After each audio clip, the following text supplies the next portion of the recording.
पति पत्नी का तलाक हो चुका था और तलाक के बाद दोनों पति पत्नी कोर्ट रूम से बाहर आए।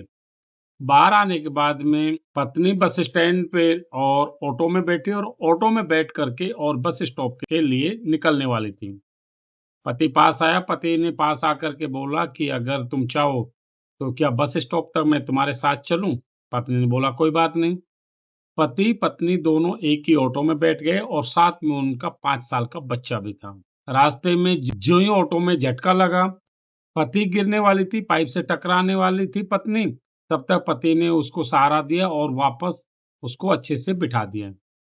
पत्नी बोली कि तुम्हें आज भी मेरी परवाह करने की आदत नहीं गई, अगर मुझे चोट लगती तो तुम्हें क्या जाता?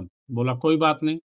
पत्नी बोली पति से कि अगर तुम्हारी इच्छा हो तो मैं तुमसे एक बात पूछूं? पति बोला कि पूछने की क्या बात है? तुम्हारा जो पैसा है, जो भी कोर्ट ने मुझे फाइन किया वो तुम्हें मिल जाएगा। पत्नी बोली वो पैसे देने की कोई ज़रूरत नहीं। पति बोला मैं अपना घर बेच दूँगा क्योंकि वो घर मैंने तुम्हारे लिए ही बनवाया था और कुछ गहने वो भी बेच दूँगा क्योंकि वो सब मैंने तुम्हारे लिए बनवाए थे। पत्नी बोली वो सब कुछ करने की ज़रूरत नहीं है। बस आप मुझे एक बात बताएँ कि पिछले 1 साल से आप मुझसे अलग हैं और कोर्ट के लिए हम केस लड़ रहे हैं तलाक के लिए। क्या मतलब आपको मेरी याद आई?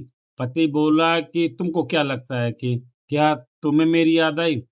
पत्नी बोली कि मुझे वो हर एक-एक दिन, जो भी पिछले 10 साल मैंने आपके साथ में जो ज़िंदगी बिताई थी, वो एक पल मुझे याद है। मैं ठीक से सो भी नहीं पाई पिछले 10 साल की बातों को याद करके क्योंकि जो सुकून मुझे तुम्हारे हाथ के ऊपर अपना सर रख कर के जो सोने का जो मज़ा मिलता था, वो मुझे आज तक कभी नसीब नहीं हुआ और मैं ठीक से सो भी नहीं पाई। और जो हमारा ये छोटा-सा गुड्डू है, गुड्डू भी दिन-रात सिर्फ़ और सिर्फ़ इसीलिए याद करते रहता है कि मैं पापा के पास जाऊँगा, लेकिन क्या करता? पति बोला, "तो जब तुमको इतना सब कुछ पता था, सब कुछ हो रहा है, तो फिर तुमने अपने तरफ से पहल क्यों नहीं किया?" पत्नी बोली कि पहल तो तुम भी कर सकते थे, तुम्हें भी तो मेरी परवाह होना चाहिए। पत्नी बोली कि जब तुमको मेरी परवाह ही नहीं थी, तो मैं अपनी तरफ से पहल क्यों करती? पति बोला कि मैं तुमसे जानबूझ करके और तलाक लेना चाहता था, इसलिए मैं तुम्हारे साथ में पहल नहीं किया। और रहा सवाल तुम्हें मैं बता दूँ कि कोर्ट ने तुमको 10 लाख रुपए देने के लिए बोला है। अपना जो मैंने तुम्हारे लिए जो घर लिया था, वो लगभग 50 लाख रुपए का घर है। तुम्हारे कुछ जेवर पड़े हैं, वो भी कम से कम 15-20 लाख रुपए के होंगे और मेरे नाम से एक एलआईसी चल रहा है 5 करोड़ रुपए की और वो भी तुम्हारे लिए। और क्योंकि मेरे पास ज़्यादा वक़्त नहीं है, मैं मुश्किल से डॉक्टरों ने मुझे बोला है कि मैं 3 महीने के अंदर-अंदर ऊपर वाले को प्यारा हो जाऊँगा। पत्नी बोली, "ऐसा क्या हुआ तुम्हारे साथ?" बोला कि मुझे ब्लड कैंसर है और इस ब्लड कैंसर की वजह से मैं तुम्हारे ऊपर बोझ बनना नहीं चाहता था, इसलिए मैंने अपनी तरफ से तुम्हें कोर्ट में तलाक देने की अपील को मैं नामंजूर नहीं करवाया। पत्नी पति से लिपट कर के बोली, "तुमने मेरे साथ इतना बड़ा दगा किया? क्यों किया तुमने इतना बड़ा दगा? क्या तुमको मेरे ऊपर भरोसा नहीं था?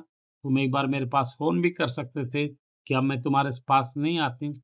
और तुमने मेरी खुशी के लिए और इतना बड़े राज को छुपाया।" तो पति बोला कि इसमें राज को छुपाने की कहाँ ज़रूरत है? जब तुम्हारे माँ-बाप, तुम्हारे रिश्तेदार जब चाहते थे कि हम लोगन का तलाक हो जाए, हो गया। वो लोग चाहते थे कि तुम्हें मुआवज़े की 50 लाख की रकम मिले, वो भी तुमको मिल रही है। फिर इसमें मेरी क्या गलती है? तब तक बस स्टॉप आ गया, ऑटो से दोनों उतरने वाले थे। पत्नी अपने रास्ते जाने लगी, पति अपने रास्ते जाने लगा। तब तक पति ने अपनी पत्नी का हाथ पकड़ा। ज्यों ही पत्नी का हाथ पकड़ा, पत्नी को वो जो कलाई पकड़ने का जो वो एहसास हुआ, वो शायद जीवन का उसका इतना ज़बरदस्त एहसास था, इतना मार्मिक एहसास था कि वो चाह कर भी वो अपने हाथ को छुड़ा नहीं पाई और दोनों पति-पत्नी आपस में वहीं एक-दूसरे के गले मिल कर के और घुट करके रोने लगे। जब रोने लगे तब तक पीछे से रिश्तेदार भी आ गए, गाड़ियों में पीछे चल रहे थे, बस में आ रहे थे कुछ।